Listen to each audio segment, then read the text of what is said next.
WHO memberikan indikasi kalau COVID selesai di dunia ini baru tercapai di tahun 2025. Walah, sebuah perjalanan yang panjang sekali ke depannya. Masih 4 tahun lagi, masih lama ya. Sama lamanya dengan menunggu Newman giliran pegang kendali bernegara. Baik, kita bahas lebih dalam tentang pandemi ini. Dalam kacamata perang, sesungguhnya saat ini adalah masuk kategori perang dunia ketiga.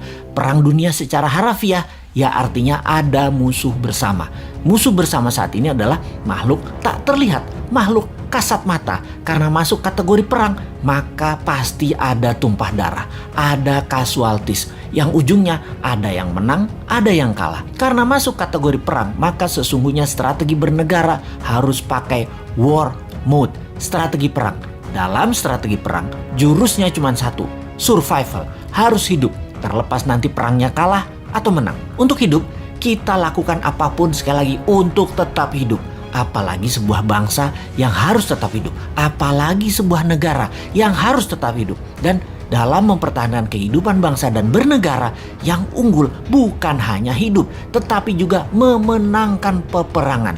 Untuk menang perang, kita harus bertempur hebat, punya mental baja, kompak, dan punya strategi jitu. Menurut pakarnya, siapa lagi yang saya ambil referensinya kalau bukan Ibu Siti Fadilah yang saya kenal baik. Beliau banyak menginformasikan melalui YouTube channelnya juga. Kita sarikan bahwa virus punya sifat alami untuk survival, untuk tetap hidup. Biasanya punya 3 periode mutasi. Mencontoh Spanish flu di awal abad 20-an. Gelombang pertama, gelombang kedua, gelombang ketiga, virus bermutasi. Seperti bola dilepas dari tangan. Pantulan pertama lebih tinggi. Pantulan kedua lebih rendah dan pantulan ketiga terendah. Virus pertama kekuatannya terlemah, gelombang kedua mulai menguat dan ketiga terkuat. Itu adalah hukum alam, dilihat dengan kacamata, disederhanakan. Lalu kita lihat strategi bernegara. Ada yang pakai vaksin solusinya, ada yang pakai imunitas, ada yang keduanya dikombinasi. Amerika di zaman Trump pakai cara yang terlihat kasar, yaitu membiarkan rakyatnya terpapar dengan cepat dengan niat agar herd immunity tercapai alami, juga dengan cepat karena yakin imunitas rakyat Amerika baik dan sistem kesehatan Amerika terbaik di dunia. Casualties atau korban perang di bawah 1,5% ternyata. Saat ini terdapat data bahwa 49% rakyat Amerika sudah terpapar dan punya imun sistem sendiri, dan suntik vaksin sudah mencapai 20% populasi, alias herd immunity sudah tercapai di Amerika saat ini. Vaksin tetap dilanjutkan. Prinsip kebijakan Gedung Putih ala Trump melawan Fauci dan WHO, namun membuahkan hasil positif sekarang. Penasehat Biological Warfare Gedung Putih menyarankan Trump waktu itu, strain gelombang pertama itu terlemah. Secepatnya saja disebar dan paparkan dengan tanpa mengikuti protokol WHO dan Fauci yang sepertinya mau menghambat agar Amerika rakyatnya maskeran, dan strain gelombang pertama kenanya sedikit sehingga vaksin laku terjual setelahnya. Bahaya kalau gelombang pertama dibatasi atau ditahan. Keserang gelombang kedua, pertahanan imunitas masyarakatnya kurang. Jadi gelombang pertama lepas saja. Toh sarana kesehatan bagus. Itulah analisa dan strategi Gedung Putih di masa Trump yang terbukti tidak ada gelombang kedua di Amerika yang telak. Pada saat ini karena herd immunity tercapai, Amerika menang perang melawan COVID.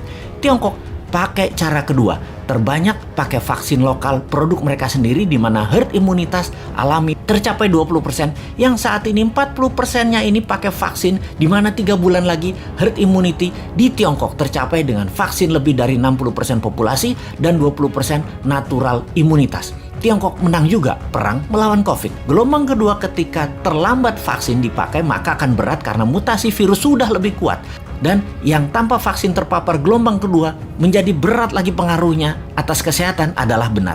Strategi yang harus cepat-cepat dilakukan adalah vaksin disuntikan ke masyarakat. Di Indonesia, ketika gelombang pertama ternyata hanya memapar 10%-an populasi, dan vaksin saat ini baru mencapai 20%-an populasi. Saat ini gelombang kedua terjadi di Indonesia. Sementara yang berimbas atau vaksin atau yang punya herd imunitas baru mencapai 30%-an populasi. Dan hanya mereka inilah yang mungkin kuat terhadap virus gelombang kedua saat ini. Dan mudah-mudahan sekali lagi tidak ada gelombang ketiga mutasi COVID yaitu COVID yang terakhir mutasinya yang terkuat. Kita harus segera mencapai herd imunitas saat ini, segera. Inilah hal yang kasihan pada pemerintah saat ini. Kita tidak menyalahkan hal ini sudah terjadi, tetapi kita harus melihat ke depan. Sistem kesehatan kita belum sebaik negara maju. Imunitas vitamin, makanan masyarakat juga belum sebaik negara maju. Maka yang terbaik kita bantu pemerintah saat ini dengan PPKM-nya Jawa Bali, kita taat 100%. Diam di rumah selama 3 minggu, gunakan minimum movement selama 3 minggu, makan sehat, hidup sehat, baca buku, dan olahraga. Ini semua karena sudah kadung, dan kadung juga pemerintah beli vaksin banyak banget, sampai 400 juta katanya, untuk memvaksin seluruh rakyat Indonesia. Vaksin ini ada batas waktu, ada expiration date, jadi harus cepat-cepat. Pandemi, kalau penanganannya benar, sarana kesehatan baik, dan imunitas vitamin yang didahulukan, menurut Ibu Siti Fadila, dengan 50 juta vaksin cukup kok. Kecuali pesan banyak ini karena sekaligus jadi proyek pejabatnya. Ya walahu alam.